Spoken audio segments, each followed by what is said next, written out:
வணக்கம். திசைகளின் 5 மணி செய்திகள். அடுத்த ஆண்டு நவம்பர் வரை 92 நாட்கள் நடக்க இருக்கும் நஜீப்பின் வழக்கு. நீதிமன்ற முடிவால் வருத்தத்தில் ஷாஃபி அப்துல்லா. நஜீப் ரசாக்கிற்கு எதிரான 1MDB வழக்கில் 2.3 பில்லியன் ரிங்கிட் பண மோசடி குற்றச்சாட்டுகளில் தற்காப்பு விசாரணை எதிர்வரும் டிசம்பர் 2ஆம் தேதி முதல் தொடங்க உள்ளது. இந்த விசாரணை 97 நாட்கள் நீடிக்கும் எனவும் 2025 நவம்பர் வரை இவ்வழக்கு நீடிக்கலாம் எனவும் எதிர்பார்க்கப்படுகிறது. நஜீப்பின் வழக்கறிஞர் தான்ஸ்ரீ முகமது ஷாஃபி அப்துல்லா குறைந்தது 11 சாட்சிகள் அழைக்கப்படுவார்கள் என்று உறுதிப்படுத்தினார். பல சாட்சிகள் வாக்குமூலம் வழங்குவதற்காக அழைக்கப்படும் நிலையில் அதில் நஜீப்பும் உட்படுத்தப்பட இருக்கிறார். மேலும் 2025 நடைபெறும் விசாரணைகளில் கூடுதல் சாட்சிகள் இடம்பெற வாய்ப்பும் உள்ளதாக கூறினார். நஜீப்புக்கு எதிரான 1MDB நிதி மோசடி குற்றச்சாட்டு உறுதிப்படுத்தப்பட்டு அவர் தம்மை தற்காக்க உயர்நீதிமன்றம் இன்று உத்தரவிட்டுள்ள நிலையில் நஜீப்பின் வழக்கறிஞர் தான்ஸ்ரீ முகமது ஷாஃபி அப்துல்லா இந்த முடிவால் தமக்கு வருத்தமே என்று தெரிவித்ததுடன் அவ்வழக்கை தொடர்வதில் இருந்து தமது முயற்சியை கைவிடப் போவதில்லை என உறுதியளித்தார்.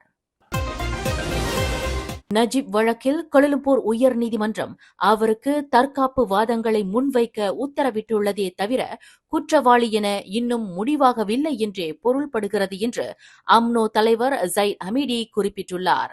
நஜீப் தன்னை தற்காப்பு செய்யவும் தன்னை குற்றமற்றவர் என நிரூபிக்கவும் இந்த வாய்ப்பு கிடைத்துள்ளது என்று அவர் மேலும் கூறினார்.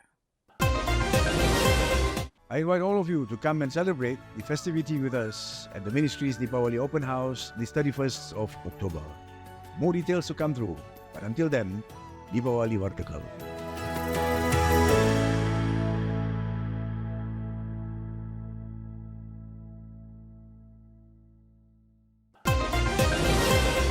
மகிழ்ச்சியும் உற்சாகமும் நிறைந்த இத்தீபாவளி பண்டிகை வாழ்க்கையில் இருள் எனும் தீமைகள் யாவும் நீங்கி நன்மைகள் சூழும் ஒளி திருநாளாகவும் அமைந்துள்ளது என தமது தீபாவளி வாழ்த்துச் செய்தியில் பிரதமர் டத்துஸ்ரீ அன்வர் இப்ராஹிம் குறிப்பிட்டுள்ளார்.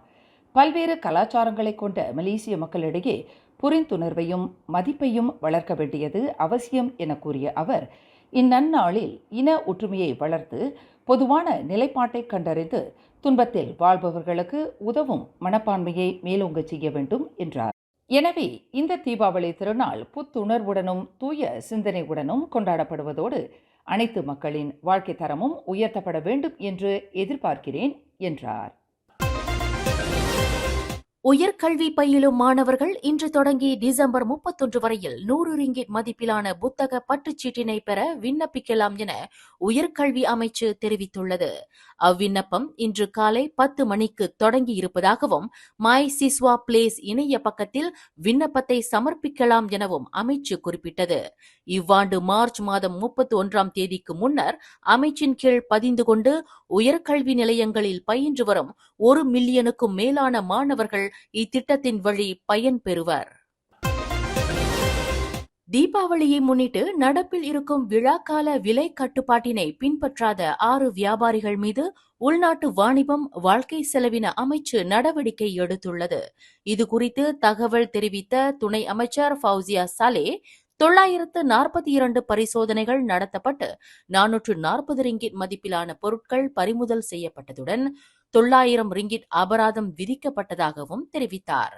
கடந்த அக்டோபர் 28 முதல் எதிர்வரும் 3 நவம்பர் வரை அமைச்சின் சோதனையும் விலை கட்டுப்பாடும் நடைமுறைப்படுத்தப்பட்டு தீபாவளி காலத்தில் பொருட்களின் விலை அதிகரிப்பை கட்டுப்படுத்தவும் உதவுவதாக குறிப்பிட்டார். அமைச்சு தீர்மானித்த விலை கட்டுப்பாட்டை மீறி பொருட்கள் விற்பனை செய்யப்பட்டால் பொதுமக்கள் உடனடியாக அமைச்சிடம் தகவல் அளிக்குமாறும் அவர் கேட்டுக்கொண்டார். நகரி செம்பிலான் குவலபிலாவில் உள்ள GISB ஹோல்டிங் சென்ட்ரி அன்பர்ஹாடுடன் தொடர்புடைய ஒரு மட்ராசாவில் 4 உதவி ஆசிரியர்கள் மீது பாலியல் குற்றச்சாட்டுகள் தொடர்பான வழக்கில் மருத்துவ அறிக்கையை சமர்ப்பிக்க வரும் நவம்பர் 18ஆம் தேதி நீதிமன்றம் தீர்மானித்தது. குற்றம் சாட்டப்பட்ட அம்மூவரின் சார்பில் வாதாடிய வழக்கறிஞர் டத்தோ அனீஃப் அசான் குறிப்பிடுகையில், இவ்வழக்கு தொடர்பான முழுமையான மருத்துவ அறிக்கைகள் இன்னும் பெறப்படவில்லை என்று தெரிவித்தார்.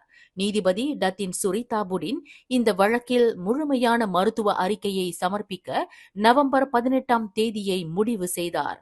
கடந்த செப்டம்பர் 19ஆம் தேதியன்று 21 வயதான முகமது அபிப் நோ முகமது ஜைரி, 20 வயது முகமது குனாயிஸ் ஃபத்திஹி கபில் மற்றும் 22 வயதான அமத் நட்ஸ்புல் இஷாம் அசீசான் ஆகியோர் பல்வேறு குற்றச்சாட்டுகளுக்கு எதிராக விசாரிக்கப்பட்டு வருகின்றனர்.